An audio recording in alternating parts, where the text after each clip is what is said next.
Good evening दोस्तों। आज जो हम लोग जिस जगह के बारे में चर्चा करने वाले हैं वो जगह बहुत ही ज़्यादा इम्पॉर्टेंट है। उसके साथ भी कुछ ना कुछ हिस्ट्री जुड़ा हुआ है। जैसे कि आप लोग जानते हैं कि मेरे जितने भी वीडियोस होते हैं उसमें कुछ ना कुछ हिस्ट्री जुड़ा हुआ रहता है। तो इस बार माफ़ कीजिए, मेरा ब्लॉग जो है सही समय पे नहीं आ पाया, कुछ काम में हम व्यस्त हो गए थे इस वजह से। बट हम ब्लॉग रिकॉर्ड कर चुके थे, उसको एडिट करने का समय नहीं मिल पाया, इसलिए नहीं आ पाया। तो इस बार जो हम लोग जिस जगह गए थे वो जगह बिहार की राजधानी पटना से 5 किलोमीटर दूर उत्तर सारण में स्थित है, जो कि गंगा और गंडक जो दो नदी हैं जो सारण में बहती हैं, उन दोनों का संगम होता है एक जगह पे जो सोनपुर के नाम से जाना जाता है। जी हाँ, सोनपुर वही जगह है जहाँ पर एशिया का सबसे बड़ा मवेशियों का मेला यानी कि जानवरों का मेला लगता है, और ये मेला लगभग 1 महीना तक रहता है यहाँ पे। आज हम लोग सोनपुर में जिस जगह जा रहे हैं वो जगह बहुत ही फेमस है, और वो एक मंदिर है जो कि बाबा हरिहर नाथ का मंदिर है। तो आज हम लोग उसी जगह को एक्सप्लोर करेंगे और देखेंगे किस तरह का मंदिर है और इसके पीछे जो भी जुड़ा इतिहास है, जो एक एक करके मैं बताऊंगा। तो चलिए शुरू करते हैं। उससे पहले मंदिर का कुछ दृश्य देखिए। चलिए।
बड़का ले गया है राते राते भेज दिए हैं जगवा, और उसको बनवा कर ये टेम्पोररी में है।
जो सबसे पहला इतिहास जो इस जगह से जुड़ा हुआ है, इंद्रधुमन नामक एक राजा था जो अगस्त ऋषि के श्राप से हाथी बन गया था, और हुहु नामक एक गंधर्व देवल मुनि के श्राप की वजह से मगरमच्छ में परिवर्तित हो गया। उन दोनों के बीच इसी सोनपुर में गंगा और गंडक का जो संगम है वहाँ पे बहुत सालों तक युद्ध हुआ। बाद में विष्णु जी के सहायता से जो गज थे यानी कि जो हाथी थे, जो हाथी में बन गए थे, उनकी विजय हुई।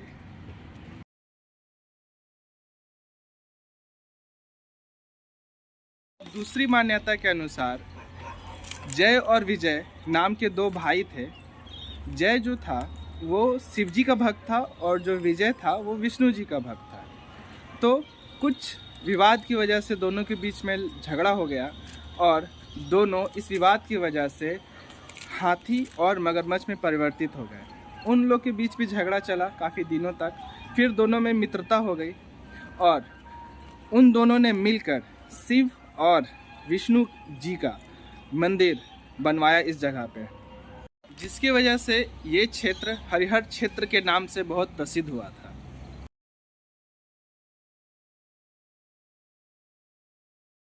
दूसरी मान्यता के अनुसार धनुष यज्ञ में अयोध्या से बक्सर होते हुए जनकपुरी जाते वक्त भगवान राम ने इसी मंदिर पे अपने आराध्य भगवान शंकर की आराधना की और पूजा अर्चना करने के बाद सीता स्वयंवर में हिस्सा लिया और वहाँ पे शिव जी के धनुष को तोड़कर सीता जी का वरण किया था।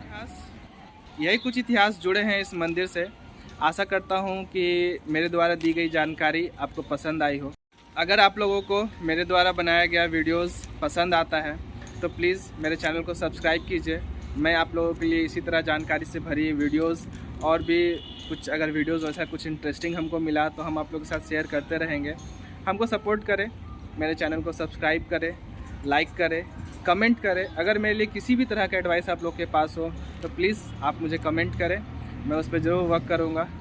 और ज़्यादा तो नहीं वीडियो रिकॉर्ड हो पाया, जितना हो पाया मैंने किया, तो आज के लिए इतना ही। चलिए तो फिर अगले ब्लॉग में मिलते हैं। चलिए बाय।